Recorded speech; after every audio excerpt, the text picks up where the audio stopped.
Why the fuck is hash rate going so crazy? Well, we had the bull run right before. There's a little bull run. And that's the time when everybody gets crazy and starts buying machines, but it takes time to manufacture them. Especially with today's silicon, you have to grow it. It takes months and months. So now this is the machines that are eventually being shipped. What a second. Hold on. You have to grow silicon? Yeah. It's actually the analogy to... Did you know this? I did not know that. Yeah. You have to grow silicon? What's an organic substance? No, it's an anorganic substance, but it's a good analogy, like if you grow crops, because you cannot speed up the process by having more money or whatever. It's like it has distinct stages. You take a raw piece of silicon and then you put one layer of the chip on it, and then you grow another layer and so on. And it has, let's say, 20, 30 layers. And the more advanced chip process technology it is, the longer it takes. And if you have, let's say, micro earthquakes in those regions where chips are being manufactured, you have to redo the round again. So it's a process that takes a lot of time. You cannot speed it up too much. You can speed it up in a way you're running in parallel, but you have still some limited capacity, right? So it's an interesting thing and almost a point where you could commoditize the chips, because you can place your futures for growing your silicon for the Bitcoin mining machines. Oh, okay. I'm going to be honest. I don't know shit about chips. Like, what do you mean you grow this? Like, how does a chip work? It's just a procedure of layering layers of a silicon on different layers of the chip, and it is so optimized to be so small and efficient that you cannot speed up the single steps.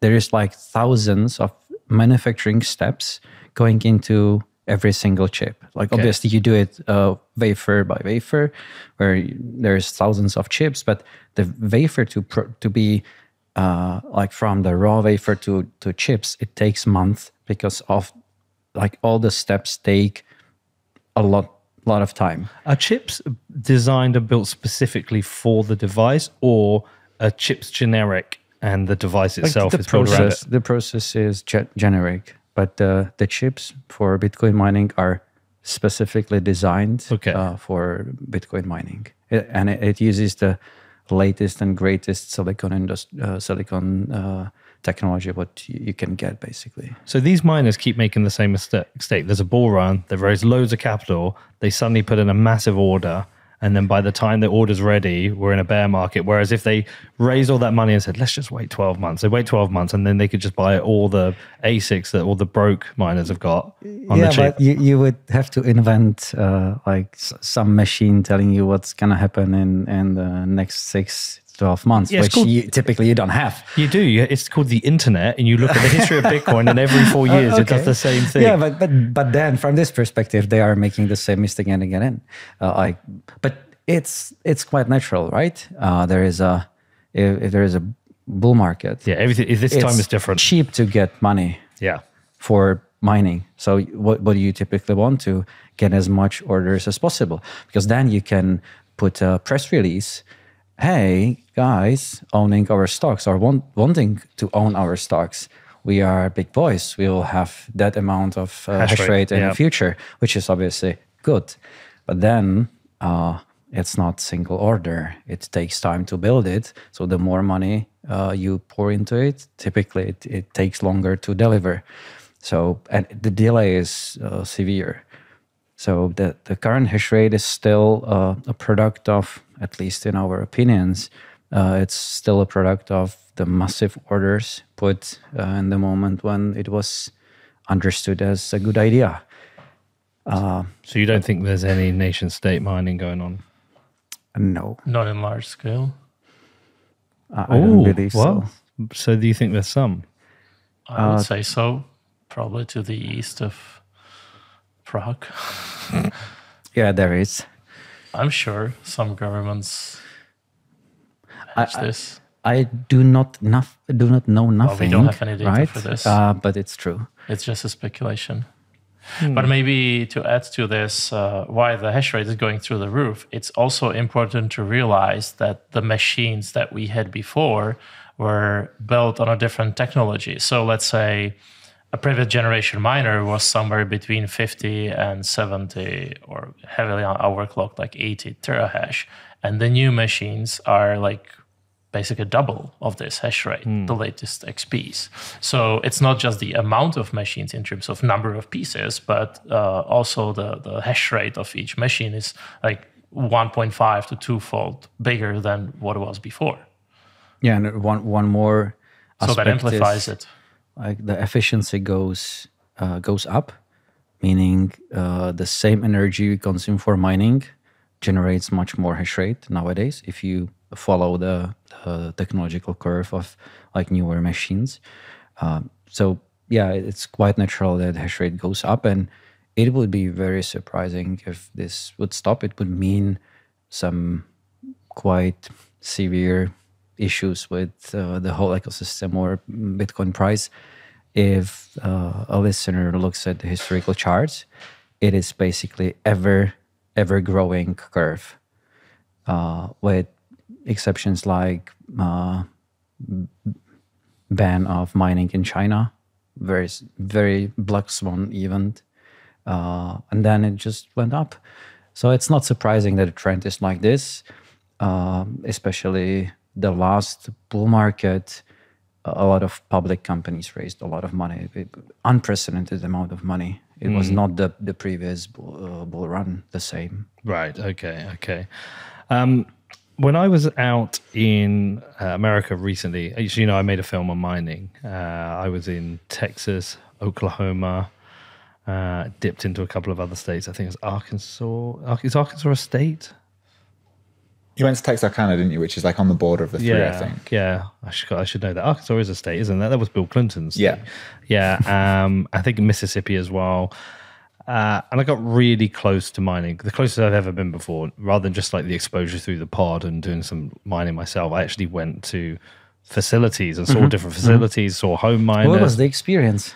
Well, the experience was broad because I saw everything from home mining to institutional mining. But I also, I hooked up with Marshall Long at the end when I hung out with him. And what I realized about mining that was super interesting is there is no room for ideology in Bitcoin mining. It is cheap power plus efficient operations to ensure that you have margins that are profitable. I met a lot of people on there who actually don't care about Bitcoin, don't even own Bitcoin, who work for mining companies. But again, my experience was it was the area of Bitcoin I found that has the least time or room for ideology. Interesting. Yeah, which I thought was super interesting. The competition is very tough. Yes. It's very tough. And the whole incentive structure drives everybody to be really as efficient as possible. Otherwise, you lose the money you invested in. So to survive, you're naturally forced to be as efficient as possible. I don't think there is no space for ideology, but surely it is like efficiency-driven, execution-driven, in most of the cases, yeah. Yeah, that's not to say there was no ideology. That's not to say I didn't meet Bitcoiners who have a Bitcoin ideology, but it was more focused on this is what I think Bitcoin is, this is why I think it's useful, not in that you should be this human and if you don't do that, you're not a Bitcoiner kind of thing. It wasn't kind of like oppressive ideology. It was just more kind of personal. Do you remember the SegWit wars or Hashrate wars? Do, yeah. Okay. And I was very new then. But that would seem to be ideological. But when you looked at the details, in my view, it was not just about the ideology, but about specific reasons that you could lose some, let's say, advantage when mining Bitcoin. That was the ASIC boost affair at that time, where nobody knew that some of the machines already had this improvement, but there was no counterpart in the mining protocol for it. So they had to find their way around it. And I mean, Bitcoin will never confirm this or acknowledge this, I would say. But their firmware and their machines were capable of ASIC boost when only a selected groups of people were able to use it. So, and it would seem it's ideological, like, do we do SegWit, we don't do SegWit, blah, blah, blah. But it's like you want to have the advantage to the rest of the mining world. So do you think this is why Jihan supported Bitcoin Cash? Because he wanted to maintain the ASIC boost? I wouldn't go like this far. It would be a strong claim. That would be a strong claim. But when I look at it just technically, do you remember those voting bits in the headers? And it was like flipping. Do you know who I am? Yes, you're Peter, right? Yeah. But anyway, so at that time there was something voting there. Me and Danny at the time, like, what the fuck is this in the headers? Dude, that's like way out of my comfort zone. But anyways, you could technically use these voting bits for SegWit for the ASIC boost. And we have a theory that it was being used for that. So it was like flipping back and forth, and so on. What was it like for you guys during the SegWit wars? Were you always small blocks, or was there ever a time where you were like, oh, well, this kind of makes sense? Because I was. Like, first time I was like, oh, this, I was so new. I was like, yeah, it makes sense to have bigger blocks because this will be great for business. But then it was like, yeah, and it makes sense for smaller blocks because of decentralization. I don't know which it is. I wanted to go with the Bitcoin core philosophy. So like, don't make like stupid changes that might look very attractive. But if you don't understand, because Bitcoin is about understanding the whole protocol, Bitcoin protocol, and that I don't speak about like how the nodes talk to each other, but everything that's encoded into the software, how the blockchain behaves. So I was on the conservative side, but I was at that time, I personally didn't care much because I was busy with this stuff. Like I was researching like technically how to do ASIC boost and what's the deal with it. So that was very exciting times for me, at least. How much more efficient were the machines with the ASIC boost? Or? It was like like I remember that night when I enabled it in the lab, and you would see like 15% drop in consumption. Like 15% of energy that you could use in hashing. It's not like proportional, right? Because if you, let's say I wanna use, like I wanna like overclock the machine proportionally, you would also have to tweak the voltage a bit. So you will not get like 15% of more hash, but you either instantly saving that energy or you can overclock and use that extra budget. So that's a comparative advantage that somebody for sure had and was using it, even though he or she was claiming. So is this something someone figured out to get the advantage, or do you think there's a possibility the disadvantage was programmed into it? No, I thought the way I think about it is that let's say you were to design a new mining chip, and you would know that there is this possibility to have this optimization. So you would have both features in the chip, saying like the straightforward way of mining and the ASIC boosted way of mining.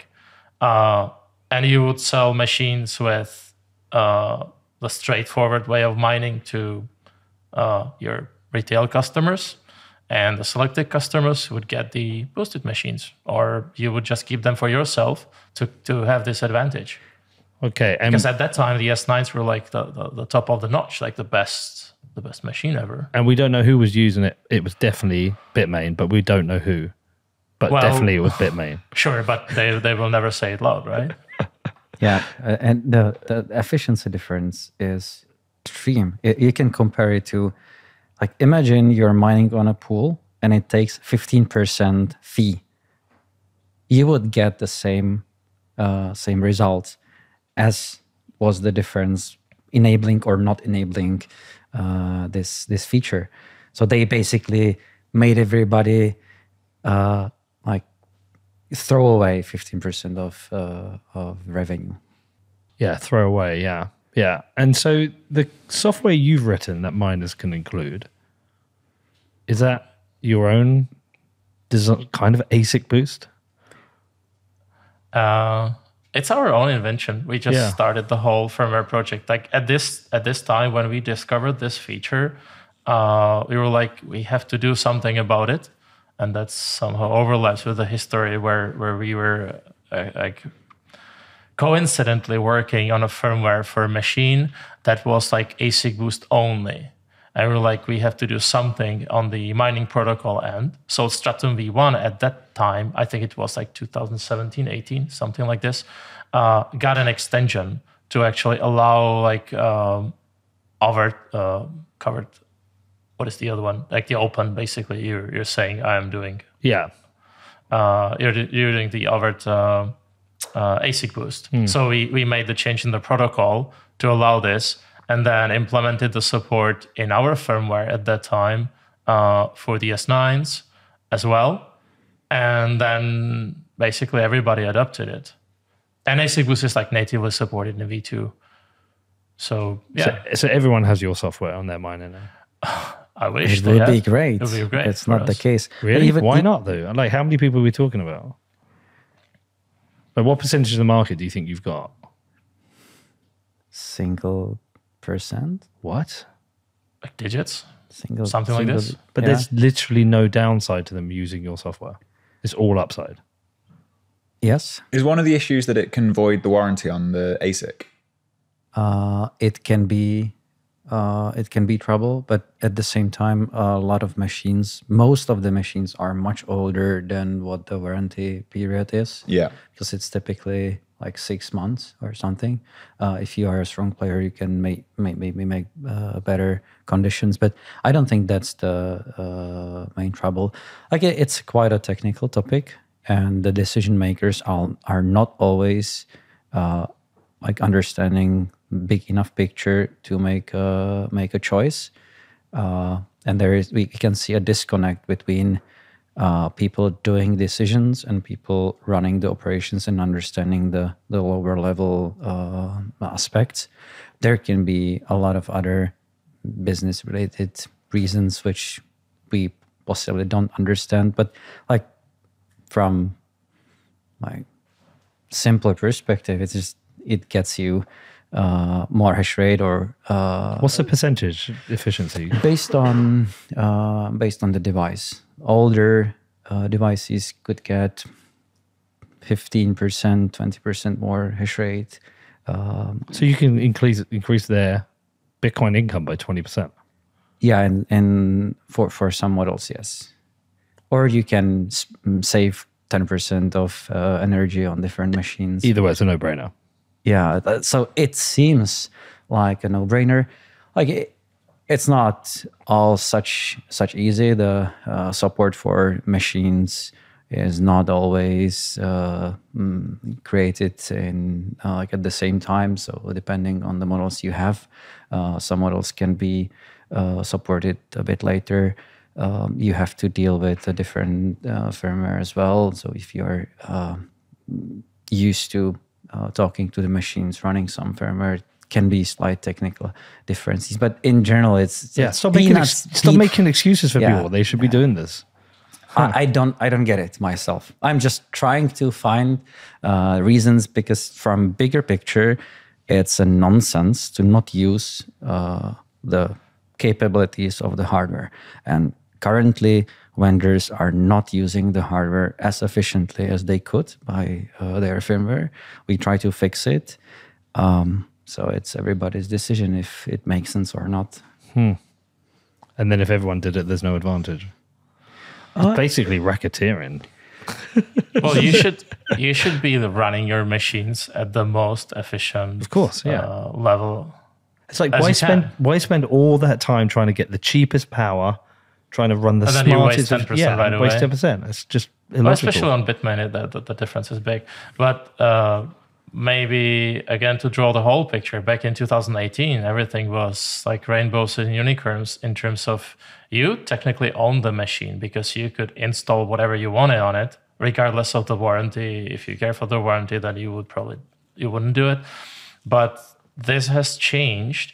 And nowadays, when you actually buy the whole machine, it doesn't feel like you really own it, because the firmware that's on there is basically locked. So they will not let you to log into the machine and do whatever you want with it. But also, you will not able to boot an alternative firmware easily because it's using a scheme called secure boot. So essentially, the machine or hardware level checks if the image that you want to load into it is signed by the manufacturer. So in an ideal world, we would like to have a deal with the manufacturers and becoming sort of the endorsed aftermarket, whatever firmware provider at some point. But that's very difficult, to deal with.